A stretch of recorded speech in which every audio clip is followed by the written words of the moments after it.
Hey, welcome to Father in Our Future, the podcast for dads. I'm Anthony Vandegrift, and I'm not the perfect dad, but every day I am trying to be better. Thank you so much for being with me. I'm excited about today's episode because I got my boy Dwight McGree with me. Dwight, thank you so much for being with me, man. Yeah, absolutely, my man. I'm glad to be here. Yeah, so I'm glad that you're here for two reasons. One, it's taken me like 5 months to actually get you to do this. Not because he's been avoiding me, but because... So he's a new dad, so timing has just not really worked out. Like I tried to get you in November, and then your baby, I think, was born in December. Or that was, supposed to be November, and then went to December. Yep. Yeah, exactly. So on God's time. Come on now. Yeah. So that didn't work out, and I didn't want to bother you in January because I was like, man, you got a newborn. I ain't doing that. And then in February, everyone in my family got sick, and then in March, everyone was still kind of sick, and so we finally made it to the end of the month, and it's all kind of worked out. And he texted me when I confirmed today. He was like, man, I think I got some allergies going on. If you don't want your kids, I was like, dude, forget them. Like, we've been through it all. Like, let's just do this thing. So yeah, I'm glad, for that reason. But the main reason that I'm glad to actually do this interview with Dwight is because he's got a very cool story. And when I first reached out to Dwight, I asked him to be on the podcast with me, and he was like, man, I need to probably listen to that podcast more than be someone who's actually been interviewed. and I was like, yeah, but man, you got a really cool story. So I don't say what I'm about to say to belittle Dwight, but the neat thing about Dwight is that he's gone through some crazy obstacles and crazy challenges, and by every statistic in the book, he should not be a dad, yet he still is. So he's overcome a lot, and he's got a cool story of hope. And that's what I want to focus on, is hope for dads out there, hope for men out there who want to be dads, who think maybe you're unqualified, that you can't do it. Dwight's a testimony that you can do it. So we'll get into all those details in just a second and allow you to tell your story. But first off, give us some of the good details about your life. How long have you been married? Tell us about, when your baby was born, anything related to that. And then tell us how it's been being a new dad, man. Man, so I've been married now coming up on 3 years. Nice. It's my wonderful wife, Caitlin. And then we had our daughter in December 1st, actually. Wow. And so it's a week before my birthday, so my birthday's officially retired now. That's exactly what happened with my son. Yeah. Are y'all that close with it? He's 6 days after me, so we plan his birthday on my birthday. Yeah. So yeah, I know what you mean. Oh, man. And and what was the other one? What's it like being a dad? And then I'm loving it. And it's for me, I feel like I've been so fortunate because my wife's a super mom now. Yeah. So she had never babysat before, never had changed a diaper. And me growing up, I'm like, I changed diapers. It felt like it was second nature at a point. Every day. And as soon as our daughter got here, she's on everything, got it all handled. I'm like, oh my goodness, like thank you. I'm unworthy. That's a really cool thing to watch because, you marry this girl and, I think we all do this as guys. You marry this girl and you think, oh, she's really pretty. She's good at this. She's got a great personality, yada, yada, yada. Then you have kids and you're like, oh my God, this is an incredible woman. You can do it all? Okay. Yeah. Okay. Yeah, it's kind of, it's a privilege, to be married to people like that. Yeah. So you got any fun stories? Man, you got any disaster stories? You got poop on your hand yet? So no, I haven't done that. But it's coming. It seems like that first 2 months, every time we were changing her diaper, she always had more in the tank. Every time, man. I'm like, oh, diaper's open. Okay, yeah, let's go. Waterfall. You should ask me, man. Yeah, it's like as soon as you see that little blue line in the diaper, you just wait 5 minutes and then you change it. Yeah, exactly. Time. So now I'll just sit there and play with her on the station. It's a wisdom right there. Yeah. Oh, my wife's like, you're still over there. I'm like, yeah, I'm not letting it happen again. Exactly. We ain't doing that. No, I did that with 2 and 3 for us. My wife would be like, have you changed the diaper yet? I was like, nope. Give me 5 more minutes and then I'm going to change the diaper. Let that thing marinate in there. Exactly. My son got me too many times. And I tell you what, I don't think you ever get used to the stream of poop coming out. Like I jump every time. Like it haunts my nightmares. See, I'm knocking on wood. That hasn't happened yet. Yeah. The number one has, but not number two. I'm like, Lord, just get ready. I already got brown skin. Don't make me get a pink eye with. So you were trying to avoid that one. You get ready for it, man. It's going to happen. Appreciate you claiming that for me. You're welcome. Thank That's you. prophetic. Yes. That's the voice of wisdom in your life right there. Affirmation. All right, so let's hop into this. I want you to tell your story because, again, it's a fantastic story. So let me just preface his story by telling you, some obvious things and then some things that aren't obvious. So first of all, Dwight's black. Whoa. He didn't know that. Every statistic, though, about black men being dads, generally, like, it doesn't play out so well according to the statistics. And then it's not just that it's that, but you grew up without a father. Mm-hmm. And it doesn't matter what color your skin is. If you grow up in a broken home, the statistics of you being successful are like your chances are slim. And so it's like you've got two things going against you, to where if any analyst was to open up a book of statistics and say, okay, I've got Dwight, he's black, grew up without a dad, this guy's going to end up right here. Like, he's not going to be where you are today. And so that's why I think you've got such a cool story of hope, because, I mean, the odds were stacked against you. But here you are, you're happily married, you are a proud and happy dad. Amen. You're always engaged in stuff, and, I didn't tell you this, but a couple months back, I had to go bring something to your mom. And, dude, she talked to me in front of her house for like 3 hours. My wife literally thought that I was murdered, and so that was fun. But, she was just telling me, like, stuff about you, like how you've grown up and, things that you've done to, like, give back to her because of how much she gave to you, because, again, your dad wasn't there. It was just her. Yeah. And it's impressive, and, I'm proud of you. So, but let's get into your story. So was there ever a time that you remember your dad being around as a kid? So me being the oldest son, I think the last time I vaguely remember me being around, I was probably about 8 or 9, and I'm 30 now. So I've got my younger brothers. One's about 2.5 years younger than me, and then the other one 6 years younger than me. Yeah. And so we're kind of right along that area. But I just remember him raising horses. He used to break horses in the backyards and stuff. Yeah, just a wild cowboy type, see him riding down the highways and stuff like that. But it's awesome. Those are like the vague memories I do remember. So do you have any memories of like you and him one-on-one ever doing anything? Not really. I don't remember any lessons or things along that lines. It's just kind of like, he was just kind of there. Just like a hazy dream. You're like, was that real? I got you. Yeah. I got you. So, I mean, he was there, but the involvement wasn't. So, I mean, and the last time, if you remember him at 8, I mean, the formative years of your life are, a few years away. Yeah, to follow at that you're point. going through adolescence. Absolutely. You're into junior high, high school, peer pressure, everything that comes associated with that. There's a lot that happens after that point, and for him to not be there is a huge deal. So let's talk about what it's like growing up without a father. What challenges did you face? Just take us from, the time you're 8. I don't know if you knew what happened, why he went away, but take us from that point and just kind of down the path of, up to the point where you get married. What did life look like? Man, for myself growing up, it was just, what I knew was really, okay, my mom's there. And fortunately for us, it wasn't a picture of him coming back in and leaving in and out. It was like, okay, it's either you're here or you're not. And once that part was done, it was kind of like, Gotcha. It almost in a way out of our mind, out of sight, out of mind type of thing. Okay. But we were so fortunate to have the mother we had, to where, I mean, you talk about somebody who's picking up all jobs, handling it all. If somebody that works 28/7 or 28/8, whatever you want to call it, 25/8, and just around the clock, and we would hear. So my brothers and I, we joke about to this day. Before we'd go to school, we'd hear her wailing and praying at 5:30 a.m. in the morning. We're like, man, all we want to do is just sleep. What's going on? Like, we thought it was demons at first, and we realized she's praying them away. Like, okay, yeah.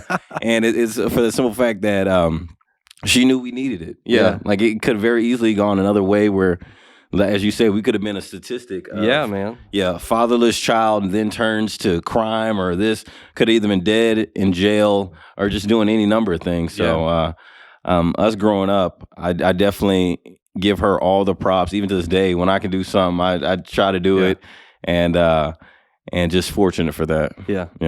So what's it like?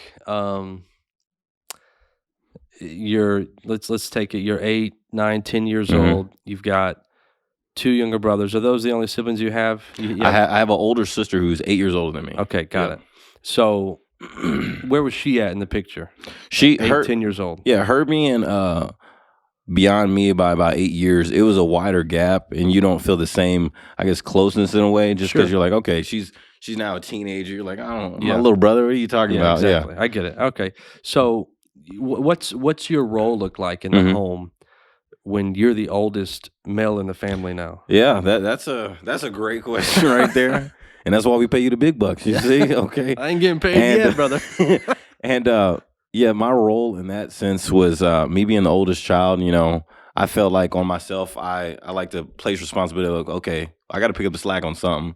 You know, I see my mom doing this, and in my mind, I still mess with my brother Daniel about this to this day. But we would go to, say, a church camp, and he's younger than I, but we'd go there, and she would give us her last $40-$50. Here, y'all split this, save this for the week. We go there with it. I'm trying to save every bit I can, and I'm like, okay, I might get a drink here, a Gatorade if I'm real thirsty after playing basketball. He'll spend his first bucks in the first day or two and come to me asking for more money. And I'm like, man, we got a mother at the house that's, I don't know if you know, she's doing a job for at least 2 people. You know, they say it takes a village, but she's at least doing 2 jobs right now. Exactly. And so in my mind, it was just, I always had that, I felt like, perspective of, okay, I need to cherish this more, or need to step up when I can, for sure.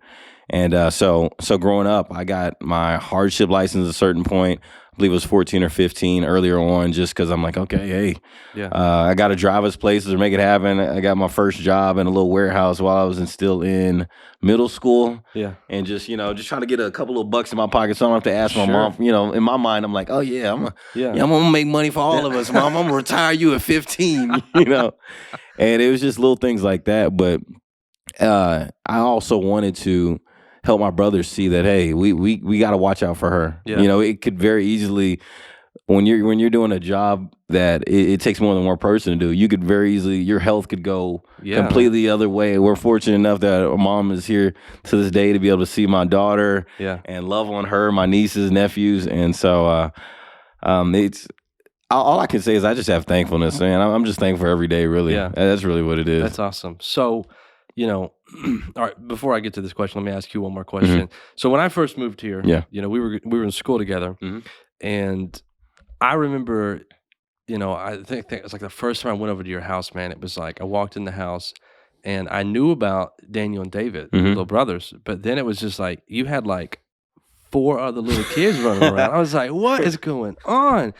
And so, you know, you had, what, 3 nieces and a nephew? Yep. What was it like? Because, I mean, I think you had some responsibility, like, not that they're yours, you know, nieces and nephew, but, like, you had responsibility almost, like, in a father figure role to them, didn't you? Yeah, and even to this day, it's kind of that type of way where the dad's not really in their life, and it's kind of me seeing, I know, you know, a lot of people can look at it and be like, man, you didn't have a dad, but I'm more so one where I try to make sure that everybody around me is good. I'm like, I feel like in a sense, I know myself. I know what God's blessed me with. Yeah. And just kind of being aware of that, I'm like, okay, now let me try to see what I can, if there's a burden on somebody else, can I help with this? So with my sister had 5 kids. She has 5 kids. And my mom, she's helped raise the 4 oldest pretty much throughout them being infants to this day. And so my nieces are 18, 19, and one is 16, and then my nephews are just kind of right in line with that. And that's part of the reason why you could say that you were changing diapers before. That gives some context. So I was changing diapers at a younger age. It's like you grew up with some, you know, odds against you. But man, by the time fatherhood came around, you were ready to go, man. Yeah. Well, I mean, they say that, and it's right now I'm in the early stages of it. My daughter is she's turning 4 months on the 1st. So, you know, we're still at that point where we're still doing the months and everything. Oh, yeah. You get past 3.5 months, and we got to take a photo. And, you do really good with your first one. And it's like we have like all these month pictures of Frankie, and then like Reagan, they're kind of scattered, and then Amelia, it's like we did it once. And it's did y'all even take a photo of me? It's like, man, she's like 15 months, and I'm thinking we got like 3 pictures of her. It happens, and I think every dad, every parent with multiple kids, like it just happens. There's I'll break this up with a funny story. So, my wife has an older brother, a younger sister, and a younger brother. And there's lots of pictures of her, okay? And there's lots of pictures of the youngest brother because he was the baby. But my father-in-law was like cleaning out the basement one day, and he was like giving pictures to everyone. And her little sister, who, you know, falls in the middle, was like, why don't I have pictures of Oh, this? wow.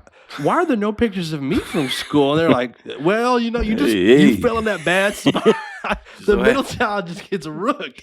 So yeah, I mean, I get it. That's how it works. But so, your life, you're young and you're above and beyond what other kids your age were doing. Right? You're trying. Yeah, yeah, you can say that. Yeah. Yeah, so it's like, you're already trying to, bring some sort of financial provision. You're helping around in the house, being a dad-like figure to your brothers, to your nieces, While to your still trying to nephew, learn who I am. Yeah. while still trying to figure Yeah. out who you are Yeah. and go through these formative years. Yeah. Like, there's a lot that's weighing on you. So, like, I know you talked a little bit about your mom being an influence in prayer, and I know, God's a huge part of this. Outside of your mother, outside of God, were there any other figures in your life who were role models in a sense, maybe almost played like the dad type role, or they were at least people that you looked up to in that sort of light that maybe helped frame who you are? Yeah. Actually, one of your guests, Pastor D.G. Hargrove, was one of those people for me, and he actually dedicated me when I was a newborn here, so over 30 years ago. You aging him really And bad. oh man. yeah, I am. And then we were fortunate enough he was able to dedicate our daughter the other day. Yeah. My wife and our daughter the other day, and so it's kind of seeing it come full circle. That's cool. And it was an amazing moment. And he lives by the open hand policy. So in my life, the thing I've lived by is, okay, things come and go, and not to hold on, but just be excited for the ride. And God's got our best interests at heart. There's no plan I can have for my life that would be better than what He has planned for Exactly. it. So yeah, that's fantastic. All right, so you go through these obstacles, right? I mean, you are the picture boy of statistics for failure, right? And you've had all these challenges, you've had all these obstacles. You grew up without a father, and you have a tough upbringing. But then you get married, all right? You do something right. You get married. Yeah, man. Yeah. Yeah. Find a wife, you find a good thing. Amen. So you do something good there, and then you find out that you're expecting. All right. So what's going through your mind? Like, mentally, how do you feel? Emotionally, how do you feel? Because I'd imagine, and maybe I'm wrong, and you can speak from this from a personal perspective, but I would imagine, you grow up without a dad, you might think to yourself, am I cut out to do, like, can I do this? Like, I never had the example. I never really saw what it was like. Can I do it? What's going through your head at that point? So when we first found out, my wife and I both were like, what? Wait, we're having a baby. And so when we found out, I was 29, and I feel like that's a relatively older age, maybe sometimes in some perspectives of finding out. But even then, I'm like, man, am I old enough to be a dad? Am I equipped enough? Am I prepared enough? And things along those lines. The answer is never. Yeah, exactly. And that's what I soon found out. And then it switched over to excitement. We're like, this is just another stage, and we're excited to go through it. And there's no better person I have beside me than my wife on that one. So I've been fortunate on that. And then the simple fact of you talking about if I was scared of it, I feel like I really wasn't. My wife, she kind of gave me some reservations that she was feeling towards it, but in my mind, I'm like, I feel like God would never give us more than we could bear. Yeah, His word speaks on that. So it was one of those things where I'm like, no, if this is what we're here for, Yeah. And so I just, and I also don't. It probably to my detriment. I don't take things too serious, even when they absolutely can be and are. And so even big life events, I'm like, well, here we go. Yeah.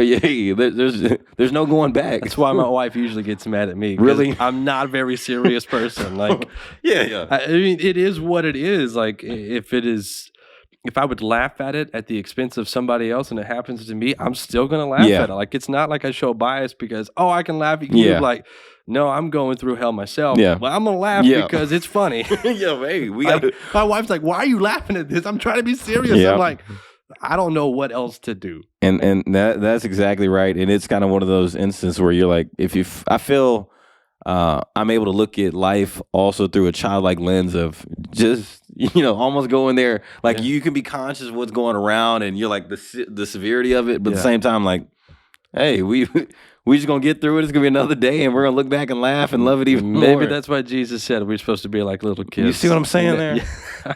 They say Jesus knew what he was talking about. I see. Yeah, yeah. He knew a thing or Wise two man. about a thing or two. That's right. All right. So one thing that I think is unique about hearing your story is, yeah, you had obstacles stacked against you. There's a lot of people who have been where you are and went through what you went through, and just like you said, turned to crime, turned to drugs, ended up in prison, ended up dead. Yep. All right. But, you go through this and you've got this unique perspective on everything, right? So it's like, I see my mom working hard. It's like you just had like this almost innate, this instinct to say, I need to help out, like, without almost any prompting. You go through these challenges, yet, it's just like, here we go. Like, we're gonna get through it. Yeah. So, this perspective that you've got, did something help shape it? Was it just you feel like you were born with it, or like, what influenced the Dwight McGree that sits right here? Man, everything. I mean, you were talking about some of my influence of not having a father.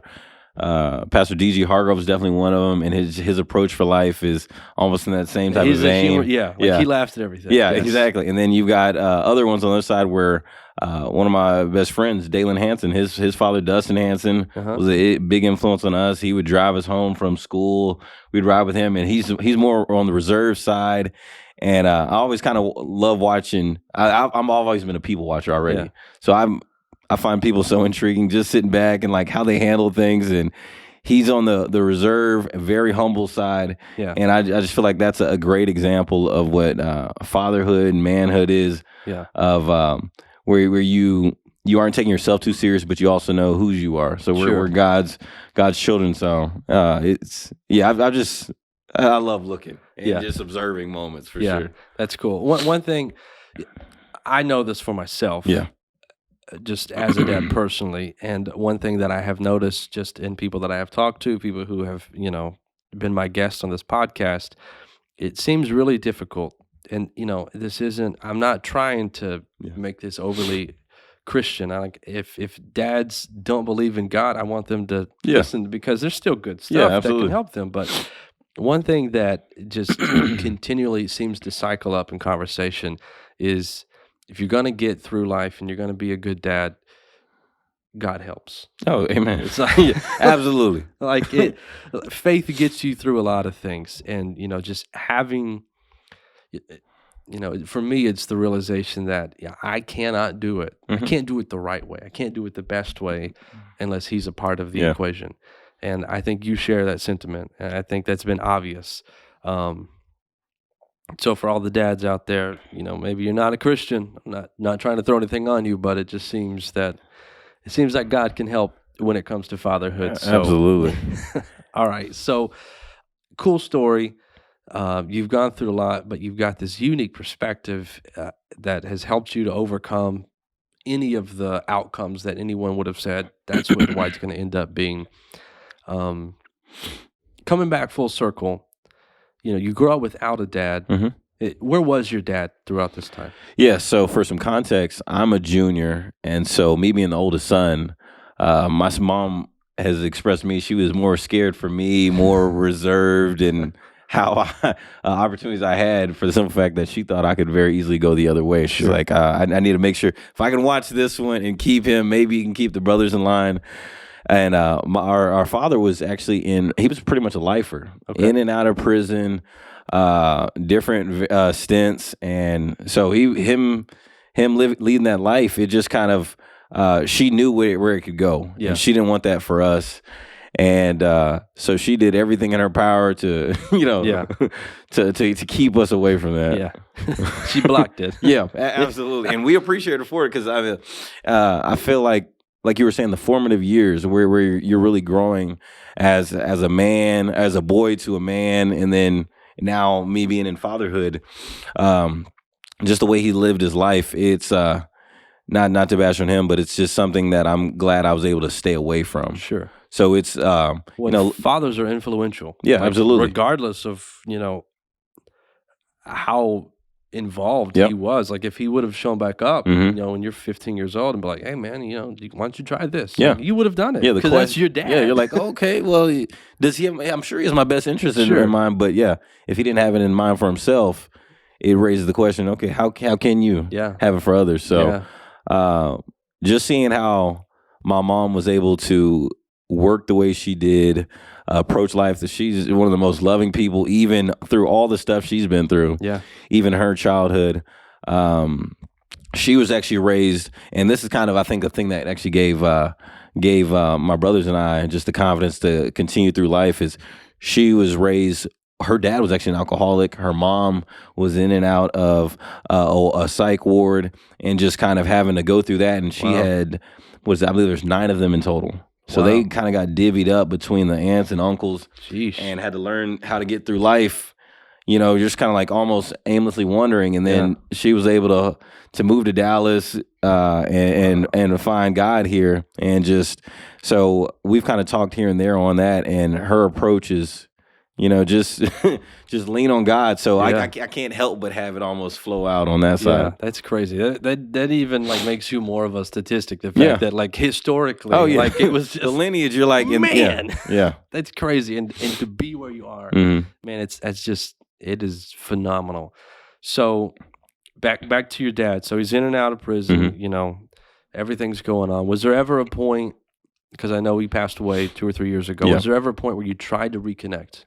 Well, I didn't actively try. I mean, we would receive letters from prison, and it's kind of those things where you don't have a face to it, and you're, at a certain point, we're like, okay, all right, sure. When are you going to be done with it? And so we never approached it on that point. My brothers and I thought maybe down the road we'll see. Right. And then we had received word that he was kind of getting near the end, and it actually kind of went up on us. The family's like, hey, we think something's going down, and we're like, okay, where's it happening at? And then next message we got, it's too late. We're like, okay. Wow. And so it kind of, and the wild thing is, even at that point, we're like, man, that would have been cool to finally meet him and see him face to face. Sure. And so we're sad on the side of almost a missed opportunity. Yeah. But at the same time, we know life goes on. Yeah. And I know I've lived a blessed life, and so it's one of those things where you continue to keep on going. Yeah, well, I think it's neat just hearing that you were still willing to meet, to reconcile, to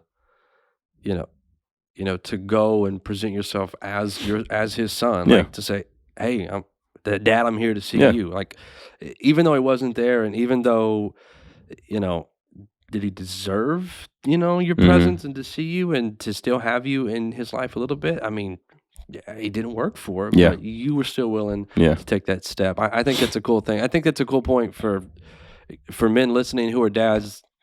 Maybe you've messed up. Maybe you haven't been present. Maybe you're not proud of your accolades of fatherhood. Even in failure, there's still an opportunity for reconciliation. And I mean, he probably really didn't know how you felt, and so. Men, if you're still out there, you're still breathing, you probably don't know how your kids feel either. I mean, take that step and try and make things happen. And absolutely. I mean, again, as a person of faith, I truly believe that reconciliation is possible. And I believe that in most cases it is probable. And it's just something that we have to work towards. So I think that's really cool that, you were willing to do that. All right, let's wrap this thing up. So you've gone through all this stuff. You're a statistic. You've overcome that. So you're not a statistic, right? You've endured obstacles and challenges. What advice, what words of encouragement would you give to other men who were in a similar situation? They've grown up without a father. They've grown up in a broken home, and they're on the fence of, I don't even know if I should try and have kids because I don't know that I can do it. Or maybe they've found out they're expecting, and maybe they're having those thoughts like, I can't do it. Maybe they have a kid like you do, and they're thinking, I'm going to flake. I'm going to bail just like my dad did for me. What would you say to them? Wow, that's a lot to unpack right there. But and in that sense, I just feel like we should be vessels, and we should see ourselves that way, where we can pour out in others' lives. And so every opportunity I have, my wife even kind of gets on me about it. Is if I'm out, I'm saying hello, I'm smiling at somebody, this, that. It costs nothing to give a smile. Is the way I feel. And just kind of your approach for everything.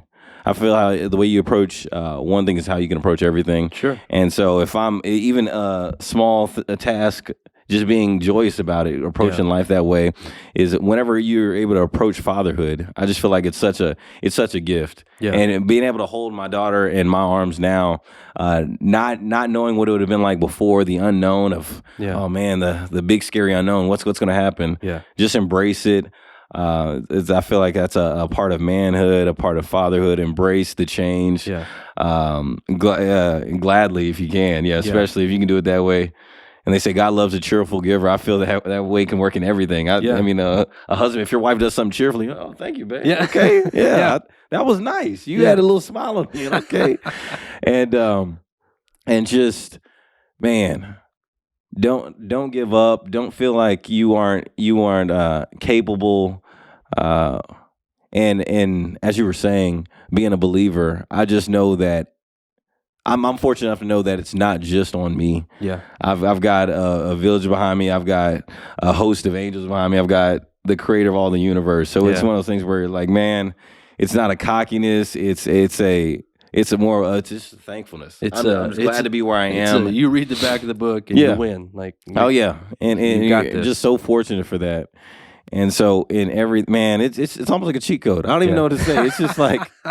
How can you lose when you got God on your side? Exactly. That's how I see it. So having God on your side, having this, perspective of joy and gratitude and everything that you do. I love the fact that you said, your kids are a gift. Mm-hmm. Like having that perspective, like, because that's the thing about gifts, and I think that's one thing that we struggle with as guys is if I give you a gift. Mm-hmm. It doesn't mean that you earned it. Yeah. It's just I gave you this something. Is for you. You needed it. Yeah, exactly. Use it and benefit from it. I mean, when you have kids, it benefits you. Absolutely. I remember everybody talking to me about when we were expecting. They were like, oh, you better go and do all the stuff you want to do now because your life's going to be terrible. And I'm thinking, I know your son. Like, why are you telling me that? But truly, like, I found out that the opposite was the reality. Oh, it's amazing. It is not that your life changes for the worse. Like it's like you finally start living. Like, it's enriched at this point. There was something. It's like I went back because I'm really theological here. I went back to like Genesis, thinking God told man to be fruitful and multiply. Mm-hmm. There's a reason He said that. Like not only is it to just cover the earth with goodness and to have these agents of change everywhere, but the fulfillment that comes from that. Yeah. Like that, there is something to having children that just confirms like this is how life is supposed to be. And so acknowledging the fact that your kids are a gift, I think, is a game changer. And just to echo what you said, that don't think that you're not enough. Mm-hmm. Honestly, it's like I grew up in a home that wasn't broken. Mm-hmm. Like I know my parents loved me. I know I had a dad that worked like your mom worked. Right? Yeah. Because my mom didn't work. So my dad, I don't even know how he made it through. Like there's a 2-year span of his life, and I have no idea how he made it through. Like it is ridiculous the amount that he worked to make things happen for us. Even in that upbringing, like when I had kids, I still had the questions like, am I capable of doing this? Like it doesn't matter how bad your upbringing was compared to how good someone else's was. No one ever feels adequate to raise a kid. So don't let that be a deterrent. Yeah, don't let it be a hindrance at all.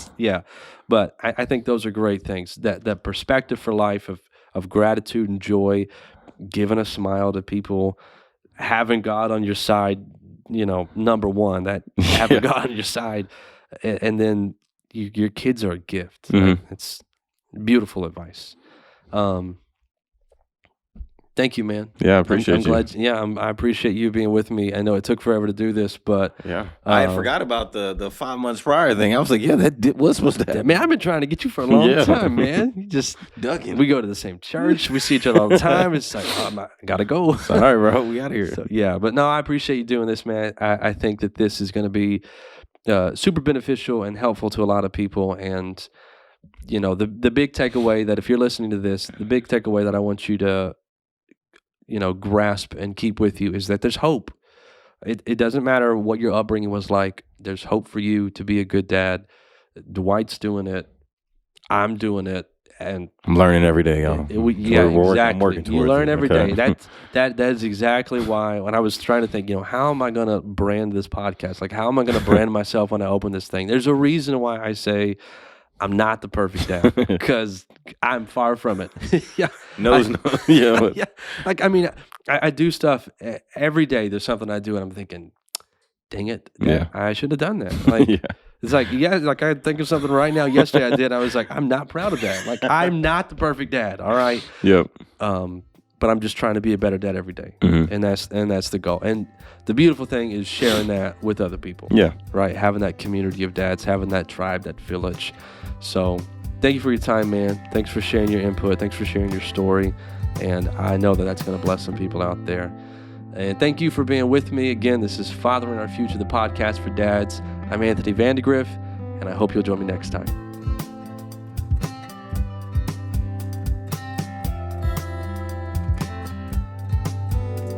Hey, thanks for watching today's episode. I hope it has blessed you and challenged you to strive to be a better dad every day. And if you'd like more great content like this, just subscribe to the channel. Also, if you think dads are valuable and essential to the family, consider supporting this effort. Just go to fatheringourfuture.com and click support. Every contribution helps and it's greatly appreciated. Thank you for being a part of Fathering Our Future.